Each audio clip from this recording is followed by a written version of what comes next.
Hey, and we're live. What's going on, people? Good morning, good afternoon, good evening, good day, wherever the heck you are, whatever the heck you're doing. I am delighted that you would choose to spend a little time with me. And today, we're going to go a little deeper than we usually do. Today, we're talking to my friend John Jantsch about the self-reliant entrepreneur. Now, if you don't know John, you're missing out. He's a marketing consultant, a speaker. He's the author of Duct Tape Marketing, The Referral Engine, Duct Tape Selling, The Commitment Engine, and SEO for Growth. And this is fantastic. It's the Self-Reliant Entrepreneur, 366 daily meditations to feed your soul, grow your business, and it taps into the wisdom of 19th century transcendentalist literature and John's own 30-year entrepreneur journey to challenge today's entrepreneur, that's you and me, folks, to remain fiercely self-reliant while chasing their own version of success. And I just love that. So, John, what's going on, man? Hey, Phil, thanks for having me. Hello out there in internet world. Yeah. Hello in the internet world. It's crazy. So what was it last year or the year before, John? We finally actually got to spend more than 8 seconds together. I thought that was kind of fun, huh? You could have told me it was 5 years ago, 4 years ago. I know it just seems like time flies by, but yeah, that's one of the neat things about the community of folks. And I know when we get in this book, we're going to talk about some of the authors that I cited. And one of the things I learned is they were all friends, Hawthorne, Thoreau, Louise May Alcott were actually all friends. And I didn't realize that. You just think, oh, no, they're just writing these books out there. But that's kind of how we all are. We show up at the same conferences and, we connect in things like this. And that's, that's what that's how community is built. Yeah, we have our own little virtual salon. That's pretty darn cool, I think, that we hang out and we get to talk and help each other, support each other and good stuff like that. And I think as an entrepreneur, right, that's one of the most important things that we can do before we even get to talking about the book is that we need to find our tribe, right? That's such an overused term, but I think it's so important that we find those. So, John, tell me back 30 years ago when you started, I mean, how did you do that, man, back 30 years ago? Or were you totally just all you all the time? No, if you think about what was going on, I mean, we didn't have the internet from a marketing, standpoint. Obviously, none of the social networks, were around. I mean, you weren't nearly as global, of course, unless you had a job as a sales manager for a company that was all over the world. You did the same kind of networking things that we do today. You just didn't have the reach, you didn't have the access to people, but you certainly the chambers of commerce, the types of networking and things existed then as well. But what I love about the platforms that we have today, when used correctly, they really allow you to make or build some relationships, not only farther, but I think in a lot of ways faster. I mean, if you and I meet at a conference and then we have tools like this to stay connected, to help us stay connected till we see each other the next time. I just did an interview with a mutual friend of ours, Mitch Joel. Mitch and I, there was a time there where it seemed like every conference we were both on the agenda. I haven't seen Mitch in maybe a year and a half, but we've done these kinds of things to stay connected. That's awesome. That's awesome. I love that. It's great to think about how much the internet has really sped up our process. So, John, I got to ask though, man, this is for me, it feels like such a departure for you to move from hardcore marketing sales into transcendental kind of, meditation, if you will. Because really, when I think about this book, it is a series. If I were to recommend how people read this, I'd recommend they take the day and really put that day into practice every day. But where did that come from, man? Because that's not duct tape marketing. Is it duct tape self-actualization or what? This is actually my sixth book, and as you noted, my 5 other books have been squarely in some aspect of how to do marketing. But I happen to think that entrepreneurship is probably the greatest personal development program ever created. And so, I've been on my own, personal development journey for, a couple decades, I think. And so this book in some ways is a reflection of my own journey, but also the work I've done with thousands of entrepreneurs that I work with and have chosen to work with what are some of the smallest businesses. And, we get into their marketing stuff, but, who they're being is a big part of their marketing, out there in the world. And so, sometimes I feel like some of the best work I can do is if If you can build a better you, that's going to be a really great guide to build a better business. And, let's face it, the how-to information is so available, to any search on YouTube, and you can construct an atomic bomb. It's available today. What I think is sometimes lacking is the kind of why-to information, the mindset stuff. And I think that a lot of entrepreneurs underestimate, the physical, mental, spiritual toll of doing this joyful thing, take. And so I do think that practice, and I kind of talk about this book as a practice of just kind of checking in every day, working on, building your trust, your courage, your confidence, your resilience, is something that I think we have to do intentionally. Yeah, I completely agree. I know that this past year has really been quite the new practice journey for me, John. I've lost a lot of weight and found a lot of happiness in my life, and it's really interesting because it is a daily choice. And so part of that daily practice for me is practicing gratitude. But with this, I mean, that's what I think is really cool, right? Like if we open up today, December 13th, to being noble, right? Be noble in the nobleness that lies in other men sleeping but never dead will rise in majesty to meet thine own. Then wilt thou see it gleam in many eyes. Then will pure light around thy path be shed. Thou wilt never be sad and lone. From James Russell, Sonnet 4. And then you've got a little thing to think about here. Nothing very challenging about today's reading other than a smog of the classic portrayal of the hero having an occasional big noble moment, no matter what a slacker they've been the rest of the movie. No, Lowell is talking about being noble, everyday noble, not doing a noble thing. And I love the reframe, but then you challenge us with a question. And I think this is so smart, right? What is the most noble act you've witnessed?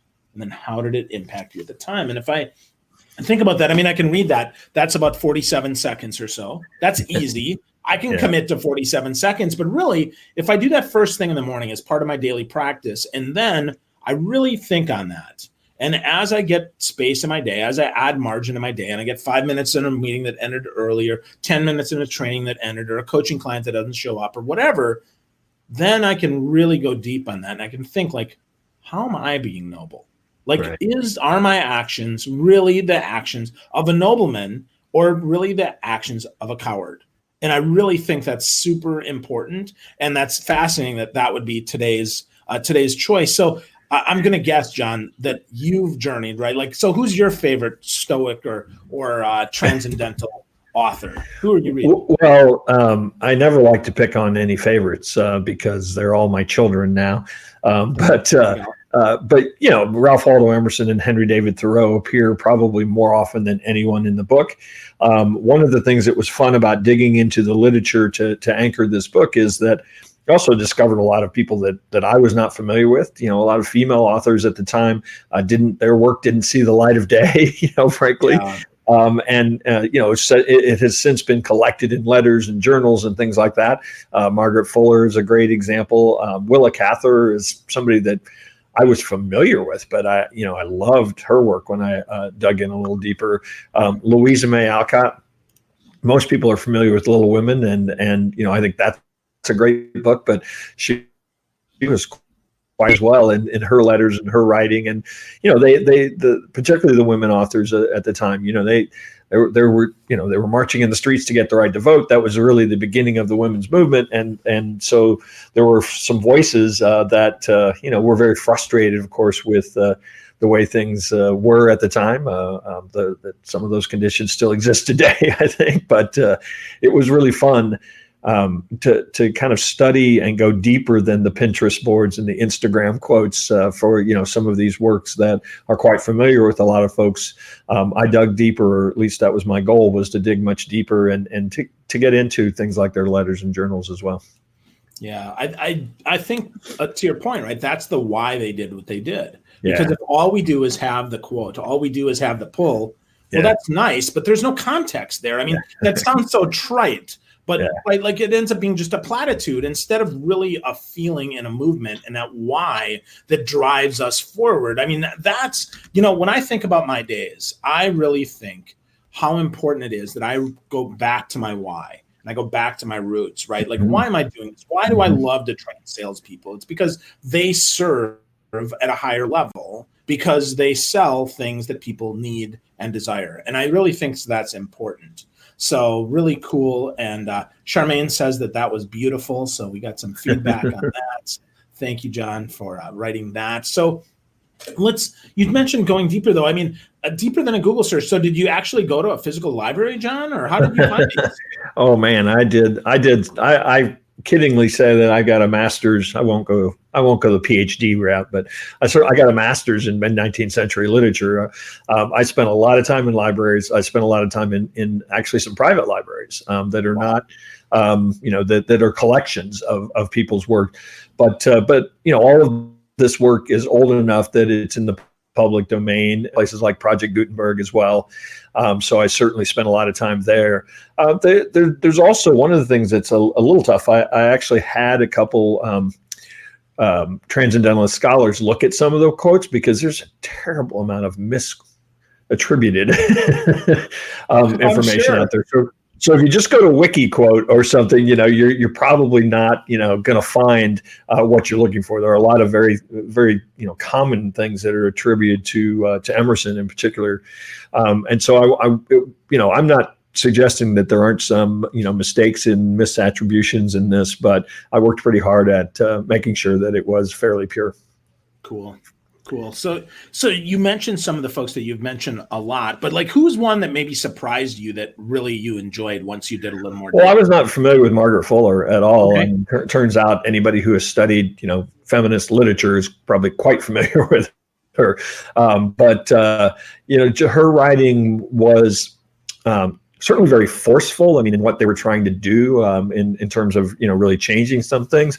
But she also just had a way to I think, write very beautifully.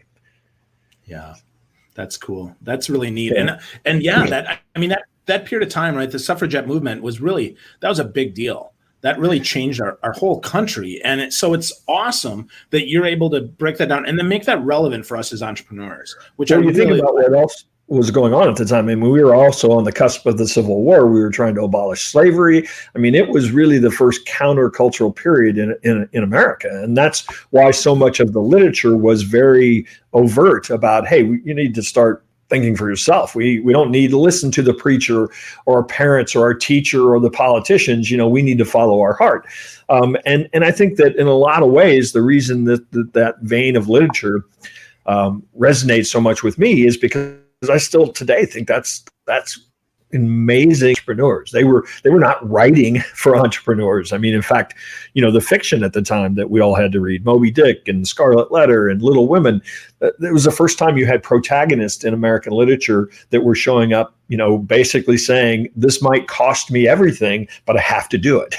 And I think that's why that literature has stood the test of time. I think it is even though we have all this new technology and distractions, I think the human condition is the same, and encouraging people to follow their heart, to have empathy for others who are doing that as well, I think is amazing advice. I was one of the things that really, I would stop, time and time again and go, how could that have been written 150 years ago? That is so, relevant and applicable for, today, and I think that's really why the literature has stood the test of time.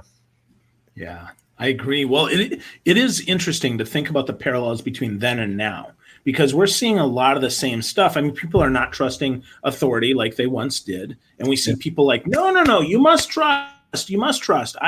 I don't know. I think that's really fascinating how, things kind of come full circle and we see that. So there was a lot. I mean, there still is a lot of risk, right?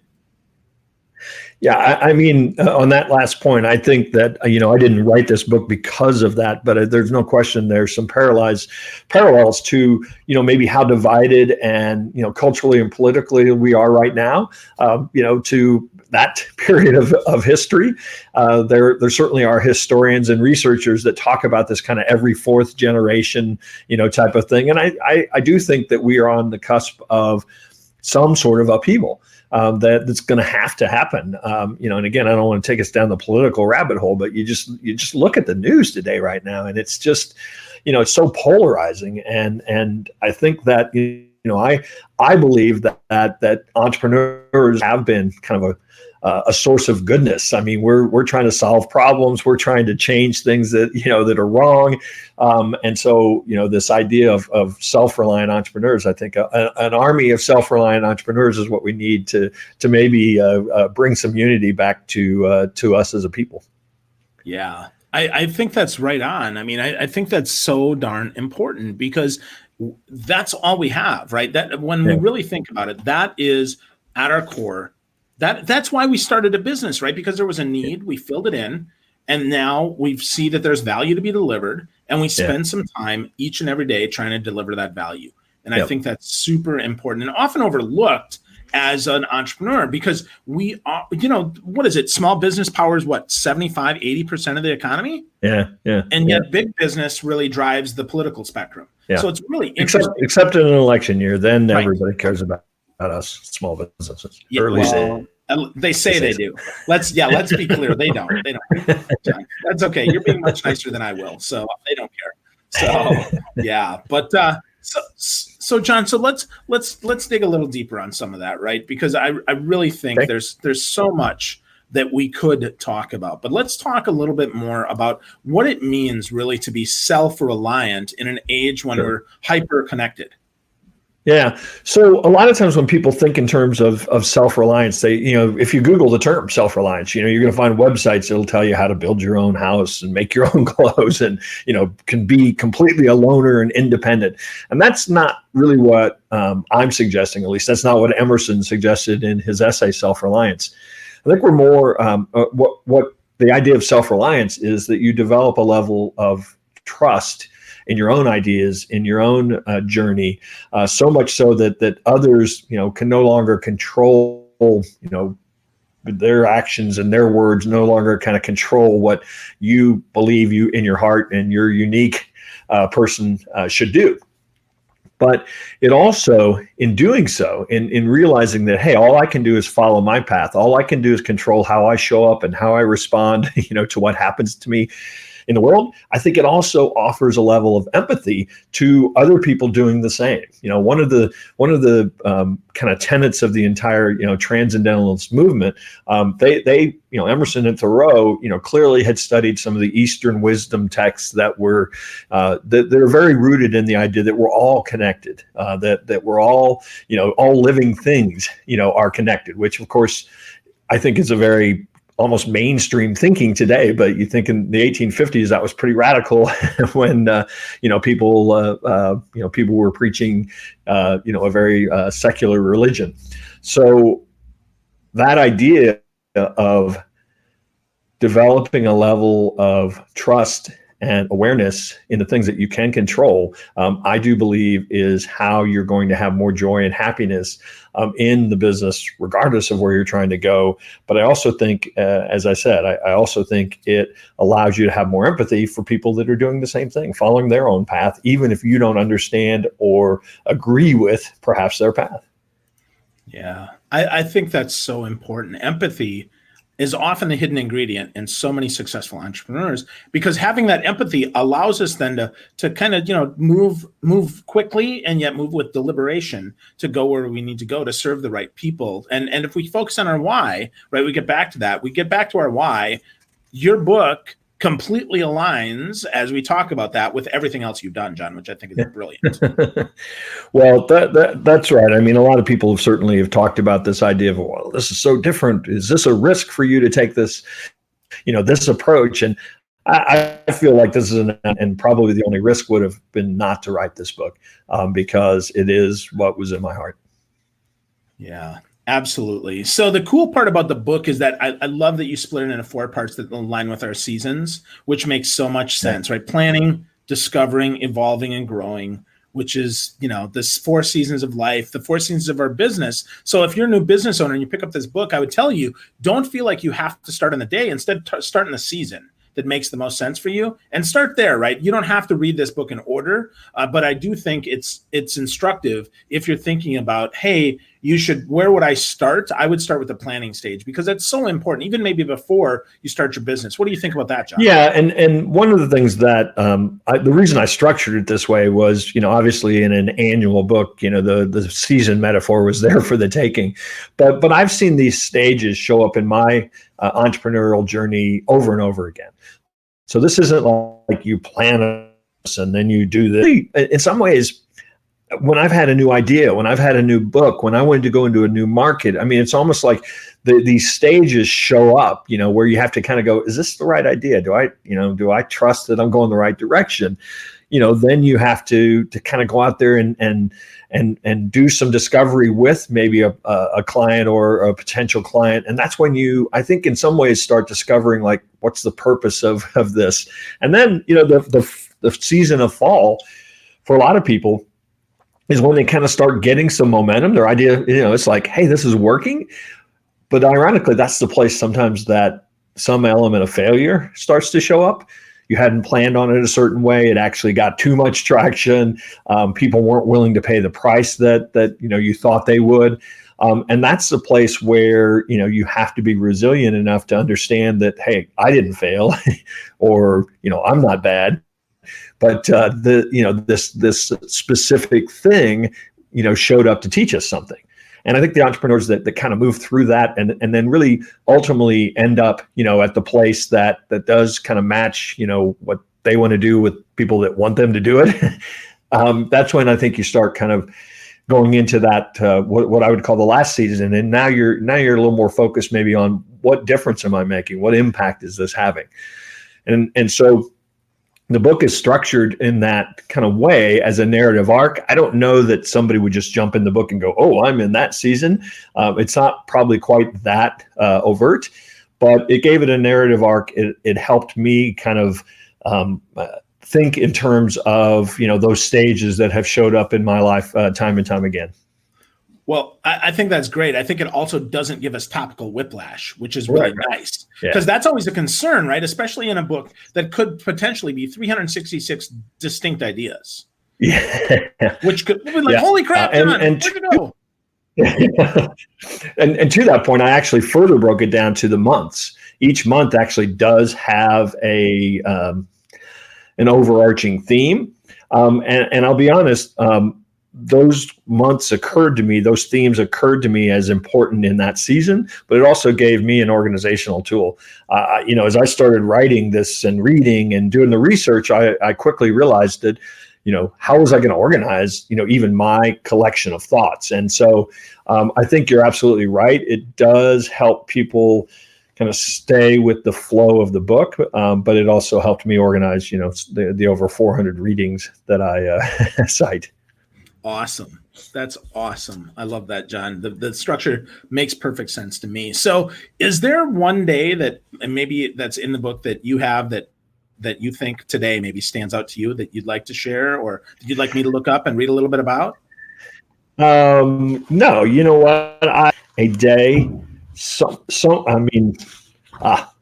a good one. Somewhat at random. I'm going to pick one. I'm going to pick September 17th. Thoreau shows up in this book a lot. I need to someday count and see actually who shows up the most. My guess would be a race between Emerson and Thoreau. Today is September 17th I'm reading. The title is Into the Wild. Think of our life in nature, daily to be shown matter, to come into contact with it, rocks, trees, wind on our cheeks, the solid earth, the actual world, the common sense. Contact. Who are we? Where are we? It was from Henry David Thoreau's essay, The Maine Woods, which was written in 1864. When you think of Thoreau, you likely think of nature, wilderness, and preservation. After all, shortly after his death, Atlantic Magazine published his essay, Walking, in which he boldly states, "In wilderness is the preservation of the world." But Thoreau lived most of his life in a city, Even as he retired to Walden Pond, he still made the short walk to Concord for his mother's cookies and chances to dine with friends. The point is that although Thoreau advocated the preservation of wilderness, he also acknowledged that nature is as much a part of us as we are of it. In a journal he mused, "It is in vain to dream of a wilderness distant from ourselves." So for Thoreau, wilderness was a point of view as much as a place. How we think about new adventures allows us to create our own wilderness. Our job is to explore the unknown and to come into contact with it: rocks, trees, wind on our cheeks, the solid earth. Fight through the fear and enter your unknown wilderness just to discover what's there. This is how we continue to know who we are and where we are.